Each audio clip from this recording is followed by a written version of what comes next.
దేవునికి స్తోత్రములు కలుగునుగాక. మీ అందరికీ మరొకసారి వందనములు తెలియజేసుకుంటున్నాం.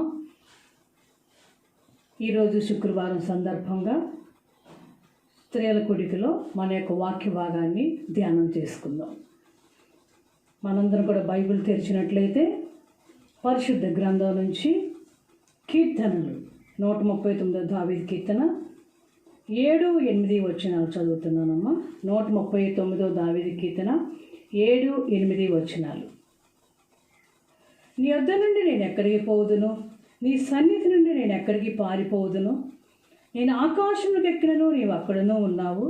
నేను పాతాళం మీద పండుకొన్నను, నీవు అక్కడనూ ఉన్నావు. నేను వేకువ రెక్కలు కట్టుకొని సముద్ర దిగంతములలో నివసించినను, అక్కడనూ నీ చేయి నన్ను నడిపించును, నీ కుడి చేయి నన్ను పట్టుకొనును. దేవుడి వాక్యం మన కొరకు దీవించుగాక. ప్రార్థించుకుందామమ్మా. మహాపరిశుద్ధుడ, మహోన్నతుడ, గొప్ప దేవ, సర్వశక్తిమంతుడ, అన్ని నామముల కంటే పైనామం మీదే నాయన. మీకు స్తుతులు స్తోత్రం నాయన. తండ్రి, మీ సన్నిధి మాకు ఉంచినందుకై మీకు వందనాలు ప్రభువా. మరొక దినము మా కొరకు నాయన నిలబెట్టావు నాయన. మీకు స్తుతులు స్తోత్రం నా ప్రభువా.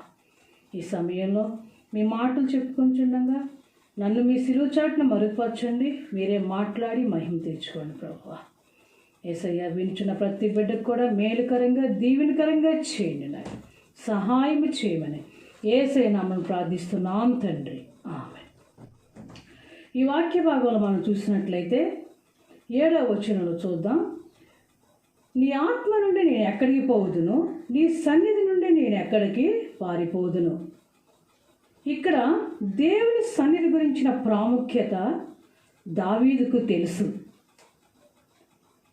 కాబట్టి దేవుని సన్నిధి అంటే కాపుదల, సంరక్షణ అని చెప్పొచ్చు. దేవుని యొక్క పరిశుద్ధాత్మ శక్తి అని చెప్పొచ్చు. ఇంకా మనం చెప్పాలంటే మరి దేవుని యొక్క సన్నిధి మనతో ఉంటే ఎన్నడూ మనం ఓడిపోం.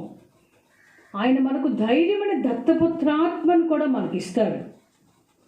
దేవుని సన్నిధిలో ఒక నిరీక్షణ, దేవుని సన్నిధి ఎవరితో ఉంటుందో వారికి ఒక మంచి నిరీక్షణ, హోప్ అనేది కూడా వారికి ఉంటుంది. కాబట్టి దేవుని సన్నిధి ఎవరితో ఉంటుందో వారు అన్ని విషయాల్లో జయం అనేది కూడా పొందుకుంటారు. దేవుని బిడ్డలు ఎక్కడున్నా సరే ఆయన యొక్క కాపుదల ఉంటుంది, ఆయన యొక్క సంరక్షణ ఉంటుంది. దేవుడు ఎన్నడూ ఆయన బిడ్డలను విడిచిపెట్టే దేవుడు కాదు.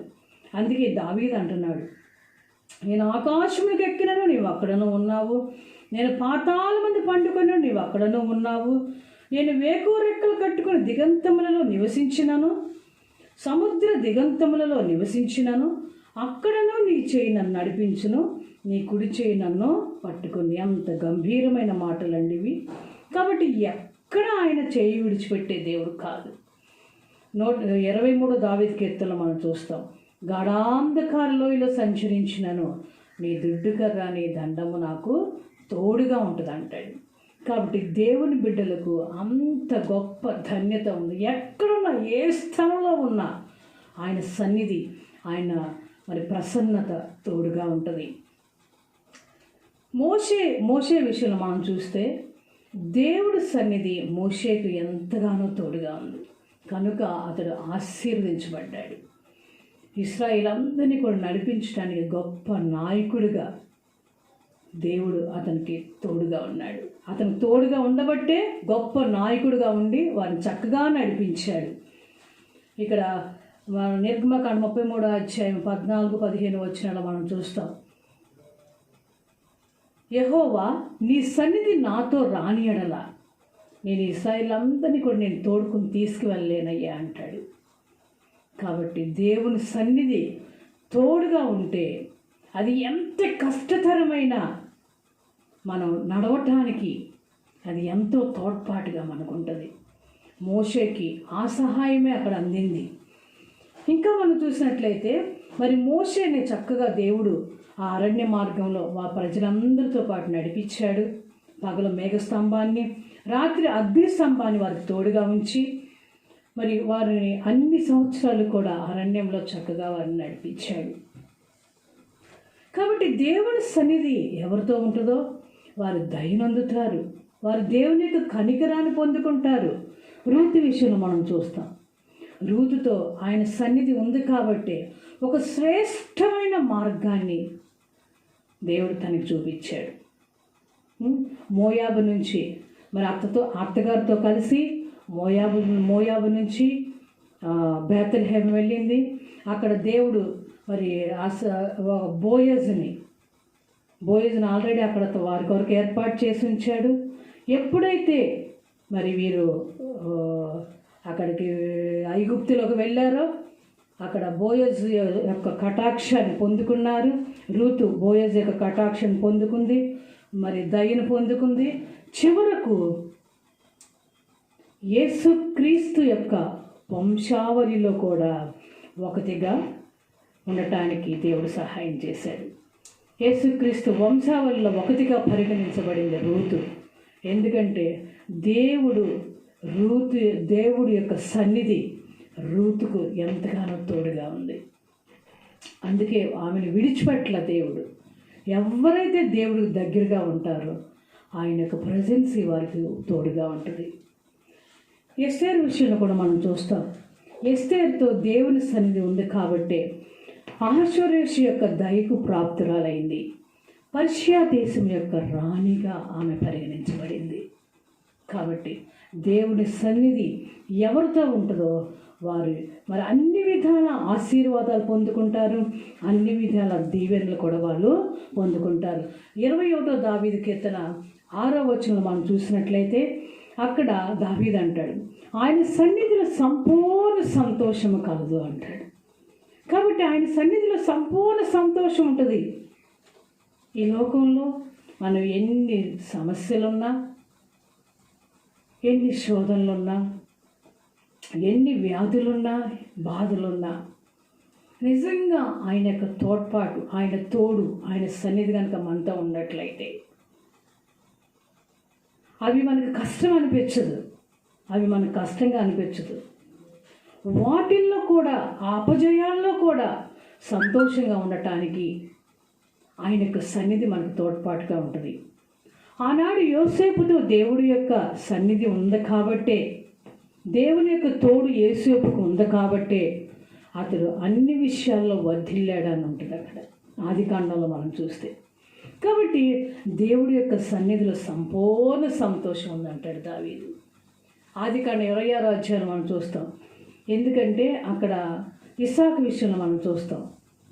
ఇస్సాకు ఆ సంవత్సరంలో మరి 100 పంటను చూశాడు. పంటను 100గా దేవుడు ఆశీర్వదించాడు కనుక ఆ మనుష్యుడు గొప్పవాడయ్యాడు. ఎందుకంటే దేవుడి సన్నిధి అతనికి తోడుగా ఉంది కాబట్టి ఈ లోకరీత్యా కూడా అతనికి ఐశ్వర్యాన్ని దేవుడు తక్కువ చేయలే, సంపదను దేవుడు తక్కువ చేయలే. ఇస్సాకును దేవుడు ఎంతగానో ఆశీర్వదించాడు. అబ్రహాం విషయంలో కూడా మనం చూస్తాం. ఆదికాండం 12వ అధ్యాయంలో అబ్రహాంను దేవుడు గొప్ప జనముగా ఆశీర్వదించినట్లు అక్కడ రాయబడుతుంది. కాబట్టి దేవుడి సన్నిధి ఎవరితో ఉంటుందో వారు ఆశీర్వాదాలు పొందుకుంటారు, దీవెనలు పొందుకుంటారు, సంపద పొందుకుంటారు, ఐశ్వర్యాన్ని కూడా పొందుకుంటారు. ఇంకా మనం చూసినట్లయితే మరి దేవుని యొక్క సన్నిధిలో సౌందర్యం ఉంది.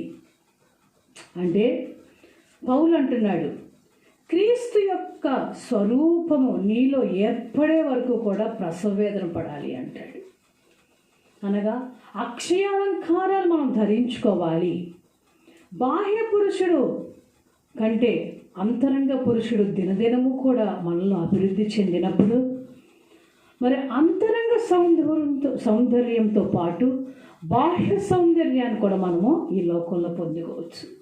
కాబట్టి దేవుని సన్నిధి ద్వారా సౌందర్యం అనేది ఏర్పడుతుంది. ఇంకా చెప్పాలంటే దేవుని సన్నిధి ద్వారా అనేకమైన స్వస్థతలు, దేవుడి యొక్క తోడు, దేవుడు కాపుదల, దేవుడు సంరక్షణ, దేవుడి యొక్క కనుదృష్టి ఎవరి మీదైతే ఉంటుందో వారు అనారోగ్యాల్లో కూడా స్వస్థతలు పొందుకుంటారు. ఎన్నో స్వస్థతలు యేసు ప్రభు ద్వారా జరిగాయి. ఎన్నో అనారోగ్యాల నుంచి ఎంతోమంది వేల కొలది జనాంగం మరి స్వస్థతలు పొందుకున్నారు. ఈనాడు మన విషయంలో చూస్తే ఎన్నో అనారోగ్యాలు అయినప్పటికీ కూడా దేవుడి సన్నిధి మనతో ఉంది కాబట్టి, ఆయన విడనాడే దేవుడు కాదు కాబట్టే మనం ప్రతి దినము కూడా ఆయురారోగ్యాలతో జీవిస్తున్నాం ఈ లోకంలో. మరి ఇటువంటి భయంకరమైన స్థితిల్లో కూడా ఈ చీకటి వైరస్లు మన దరిదాపుకు కూడా రావట్లేదంటే, ఏ తెగులు మన గుడారాన్ని సోకట్లేదంటే, మనం ఇంకా బ్రతికి మరి జీవిస్తున్నాము అంటే దేవుడి యొక్క కాపుదల, దేవుడి యొక్క సంరక్షణ. ఆనాడు ఏ తెగులు నీ గుడారం సోకదని వాగ్దానం ఇచ్చిన రీతిలో ఈనాడు దేవుని బిడ్డలుగా మనందరం కూడా క్షేమంగా ఉంటున్నామంటే దేవుని యొక్క కృప, ఆయన యొక్క కాపుదల. దేవుని నామానికి స్తుతులు స్తోత్రములు చెల్లించుగా. కాబట్టి దేవుడి యొక్క సన్నిధి ఎవరితో ఉంటుందో వారికి సంపూర్ణమైన స్వస్థతలు, ఆరోగ్యాలు. బలహీనమైన స్థితిలో ఆయన బలం ఇచ్చే దేవుడు కాబట్టి ఆయన సన్నిధిని ఎన్నడూ కూడా మనం విడనాడకూడదు. ఆయన ప్రజెన్సీని ఎప్పటికప్పుడు మనం కోరుకుంటూనే ఉండాలి. ప్రతిదినం కూర్చున్నా, నుంచున్నా, పడుకున్నా, ఎక్కడన్నా ఆయన ధ్యానంలోనే మనం ఉన్నప్పుడు ఆయన మనకు అన్ని విషయాల్లో తోడ్పాటుగా ఉంటాడు. గ్రాహ్యంగా గొప్ప సంగతులు తెలియపరుస్తాడు, రానున్న సంగతులు బయలుపరుస్తాడు. మరి పొంచుకున్న ప్రదుష్టాంతక శక్తులను కూడా ఆయన లైవ్ చేసే శక్తి ఆయనకుంది. కాబట్టి దేవుని సన్నిధి అనేది మానవుడికి అంత ప్రాముఖ్యమైనది. ఇంకా మనం చూస్తే దేవుని సన్నిధి ఎవరితో ఉంటుందో వారు ఉత్తమమైన దానిని ఏర్పరచుకుంటారు.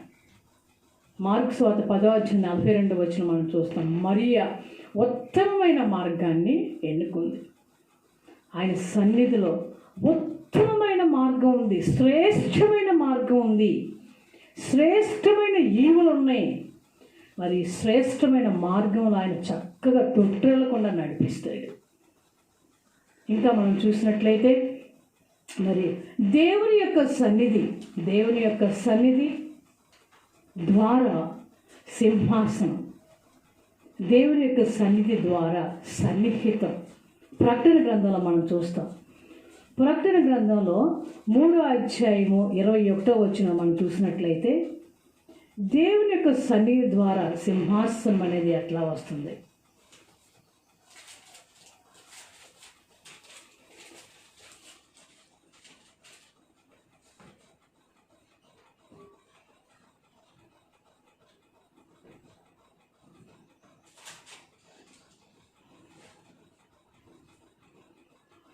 నేను జయించి నా తండ్రితో కూడా ఆయన సింహాసనం ముందు కూర్చుండి ఉన్న ప్రకారము జయించమని నాతో కూడా నా సింహాసనం ముందు కూర్చుండనిచ్చెదను. కాబట్టి ఈ లోకంలో ఎన్నో హడ్డిల్స్, ఎన్నో ప్రాబ్లమ్స్, మరి క్రైస్తవుడికి ఎన్నో శోధనలు. కాబట్టి ఈ శోధనలన్నీ కూడా జయించిన వారికి ఆయన యొక్క సింహాసనం ముందు కూర్చునటానికి, ఆయనతో సన్నిహితంగా ఉండటానికి దేవుడు మనకు సహాయం చేస్తాడు. కాబట్టి ఇంకా గొర్రెపిల్ల వివాహోత్సవంలో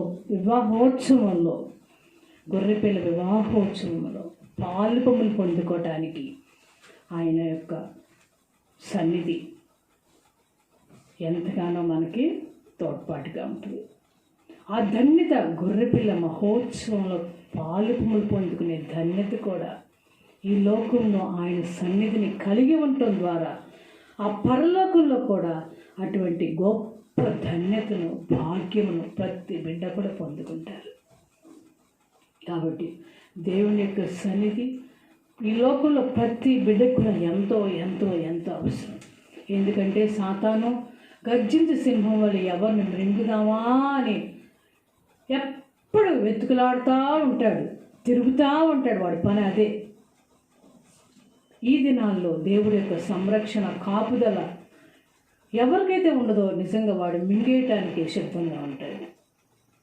కాబట్టి దేవుడి యొక్క కాపుదల వాడి చేతుల్లో చిక్కుపడకుండా దేవుని యొక్క కాపుదల, సంరక్షణ, తోడు, ఆయన యొక్క ఆత్మ సన్నిధి మనతో కనుక ఉన్నట్లయితే ఎన్నడూ కూడా వాడి యొక్క దరిదాపులు కూడా వెళ్లకుండా దేవుడు మనకు తోడుగా ఉంటాడు.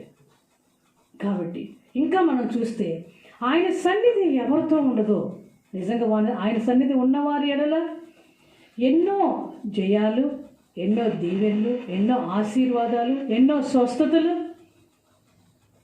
మరెన్నో జయాలు. ఎవరితో అయితే ఆయన సన్నిధి ఉండదో నిజంగా వారికి ఎన్నో సమస్యలు ఎదురవుతూ ఉంటాయి. మరి ఆదికాండ 4:14 మనం చూస్తాం. యెహోవా సన్నిధి కయ్యూనును విడనాడిపోయింది. విడనాటం ఆలస్యం, అతను దేశదిమ్మరైపోయాడు. మరి యోబు దగ్గర నుంచి దేవుడి యొక్క సన్నిధి తీసివేయబడింది. అపవాది చేత శోధింపబడ్డాడు. కాబట్టి దేవుని యొక్క ఆత్మ అనగా ఆయన యొక్క సన్నిధి, ఆయన యొక్క ఆత్మ సౌలును విడనాడిపోయింది. ప్రతిఫలంగా యెహోవా యొద్ద విచారణ చేయవలసిందిగా బదులు కర్ణపిశాచముల యొద్ద విచారణ చేయగా సౌలు హతమైపోయాడు. కాబట్టి దేవుడి యొక్క సన్నిధి, దేవుని యొక్క ప్రజెన్స్ ఎవరితో ఉండదో వారు అన్ని విషయాల్లో కూడా అపజేయాలి. అన్ని విషయాల్లో సమస్యలు ఎదుర్కోవటం అడుగడుగున. కాబట్టి యెహోవా సన్నిధి ఎవరితో ఉంటుందో వారు అన్నిటికీ కూడా ఈ లోకంలో ఉన్న ప్రతి యొక్క ఆశీర్వాదానికి కూడా పాత్రులుగా ఉంటారు. ఆ సన్నిధి నీతో ఉంటే నీ కుటుంబం కూడా నీవు చక్కగా నడిపించుకోగలవు. నీ కుటుంబం అంతా రక్షణ నావలో ప్రవేశించబడటానికి ఆయన యొక్క సన్నిధి, ఆయన యొక్క పరిశుద్ధాత్మ ఎంతగానో సహాయం చేస్తుంది. కాబట్టి చివరిగా మనం చూసినట్లయితే సామెతల గ్రంథం 8:30 మనం చూస్తాం. 8:30 నేను ఆయన యొద్ద ప్రధాన శిల్పినై అనుదినము సంతోషించుచు నిత్యము ఆయన సన్నిధిని ఆనందించుచూ ఉంటిని. ఇది ఎవరి మాటలంటే యేసు ప్రభు మాటలు. కాబట్టి చివరకు యేసు ప్రభు సైతము యెహోవా సన్నిధి యందు ఆనందిస్తున్నాడని ఇక్కడ రాయబడుతుంది. కాబట్టి దేవుడి యొక్క సన్నిధి ఎవరికైతే ఉంటుందో వారు శ్రేష్టమైన మార్గంలో ఉంటారు. మరి శ్రేష్టమైన జీవితాన్ని అనుభవిస్తారు. దేవుని యొక్క దైవ పాత్రులుగా ఉంటారు. దేవుని యొక్క కటాక్షం పొందుకుంటారు. మరి వారు ఒక్కొక్కసారి ఎంతో డిసప్పాయింట్ స్టేజ్లో ఉంటారు. అయినప్పటికీ కూడా తన చేయి పట్టుకొని మరి ఆయన చక్కగా పైకి లేపుతాడు. ఎన్నడూ ఆయన విడిచిపెట్టే దేవుడు కాదు. అందుకే దావీదు అంటాడు, నేను ఆకాశం ఎక్కినను నీవు అక్కడనే ఉన్నావు, నేను పాతాళమందు పండుకొని నీవు అక్కడనే ఉన్నావు, నేను వేకురెక్కలు కట్టుకొని సముద్ర దిగంతములలో నివసించినను అక్కడను నీ చేయి నన్ను నడిపించును, నీ కుడి చేయి నన్ను పట్టుకొని. కాబట్టి దేవుడు ఎన్నడూ విడనాడే దేవుడు కాదు. యెహోవా తమకు దేవుడుగా కలిగిన జనులు ధన్యులు. ఎన్నడూ ఆయన విడిచిపెట్టే వారంగా ఉండకూడదు. ఒక్క క్షణం కూడా ఆయన మరిచే వారంగా మనం ఉండటానికి వీల్లేదు. అంతం వరకు కూడా సహించిన వాడే రక్షించబడతాడు. ఎన్ని సమస్యలున్నా, ఎన్ని చోదనలున్నా, ఎన్ని అవమానాలున్నా, ఎన్ని అపనిందలున్నా మనం దేవుణ్ణి కలిగి ఉండటంలో ఉన్న ఆశీర్వాదం అనేది, దేవుణ్ణి కలిగి ఉండటంలో ఉన్న ఆ శ్రేష్టమైన భాగ్యం అనేది చాలా గొప్పది. అది అనుభవించే వారికే తెలుస్తుంది. ఈ లోకమంతా మనల్ని వేరు చేసిన ఆయన ఒక్క సన్నిధి మనకు తోడుగా ఉంటే చాలు. ఎంతో బలము, ఎంతో ధైర్యము మనకు ఉంటుంది. కాబట్టి అట్టి బలాన్ని, అట్టి ధైర్యాన్ని ఈ లోకంలో మనం పొందుకోవాలంటే ఎల్లవేళ యేసు ప్రభు యొక్క సన్నిధిని, యేసు ప్రభు యొక్క ప్రసన్నతను మనం పొందుకోవాలి. ఎవరితో ఉంటుందో వారు అన్ని విషయాల్లో కూడా దీవెని పొందుకుంటారు. వారే పరలోక రాజ్యానికి వారసత్వం కూడా కలిగి ఉంటారు. దేవుడి కొద్ది మాటలు మనకు దీవించిన గాక. ఆమె ప్రార్థించుకుందాం. అమ్మ మహాపరిశుద్ధుడా, మహోన్నతుడ, గొప్ప దేవుడు ప్రభువా, నిజంగా నీ కార్యములు ఎంతో ఆశ్చర్యమైనవి ప్రభువా. నాయన అవి ఎంతో గంభీరమైనవి ప్రభువా, మా ఊహకు అందనివి ప్రభువా. మీకు స్తుతులు, స్తోత్రాలు ప్రభువా. ఈ సమయంలో మీరు మాతో మాట్లాడిన మాటలను బట్టి మీకు వందనాలు ప్రభువా. ఈ స్త్రీల కోరికలో మీ సన్నిధి మాకు ఎంత ప్రాముఖ్యమైనదో, ప్రత్యేకించి స్త్రీలకు ఎంత ప్రాముఖ్యమైనదో, కుటుంబాలకు ఎంత ప్రాముఖ్యమైనదో మీరు మాట్లాడారు ప్రభువా. ఎవరితో అయితే నీ సన్నిధి తోడుగా ఉంటుందో వారు అన్ని విషయాల్లో కూడా జయం పొందుకుంటారని, వారికి దీవెనలో ఆశీర్వాదాలు ఉంటాయని, వారి కష్టకాలంలో కూడా మీ తోడ్పాటు ఎంతగానో ఉంటుందని మీరు మాతో మాట్లాడారు ప్రభువా. మీరు మాకు ఈ సమయంలో అభయాన్ని మీరు మాకు అందించారు ప్రభువా. మీకు స్తుతులు స్తోత్రం నాయన. మీ యొక్క అభయ హస్తాన్ని బట్టి మీకు వందనాలు చెల్లించుకుంటున్నాం నాయన. మీ కుడి చేయి మాకు తోడుగా ఉన్నందుకే మీకు స్తుతులు స్తోత్రాలు చెప్పుకుంటున్నాం నాయన. మేమెన్నడూ కూడా మమ్మల్ని ఎన్నడూ విడనాడకుండా ఉన్నందుకై మీకు స్తుతులు స్తోత్రాలు చెప్పుకుంటున్నాం నాయన. కృప చూపినందుకై వందనాలు ప్రభువా. ఇదిన వాక్యాన్ని బట్టి వందనాలు ప్రభువా. మీకు స్తుతులు స్తోత్రం నాయన. మీరు అక్కడ ఆలస్యమైతే ఈ రీతిలో అనేకమైన పర్యాయాలు మేము నా ప్రభువా అయ్యా మీ మాటలు చెప్పుకుంటకు మీరు మాకు అందరికి కూడా సహాయం చేయండి. త్వరగా నాయన అయ్యా ఆలయాలు కూడా తెరవబట్టండి, కృప దయచేయండి నాయన. మామూలు పరిస్థితులు నెలకొల్పండి ప్రభువా. ఇదంతా కూడా మీకే సాధ్యమవుతుంది నాయన. మీకే స్తుతులు స్తోత్రం నాయన. ప్రభా సహాయం చేయమని మరొక్కసారి మీ పాదం పట్టుకుని వేడుకుంటున్నాం నాయన. మా ప్రార్థన ఆలకించి ప్రతిఫలం దయచేయమని యేసు పరిశుద్ధ నామమున ప్రార్థిస్తున్నాం తండ్రి, ఆమేన్. యేసు రక్తమే చే, ప్రవేశ రక్తమే చే, సాతాను క్రియలకు అనంత నాశనం.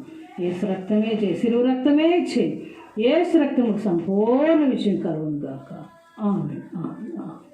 మీ అందరికీ కూడా వందనాలు.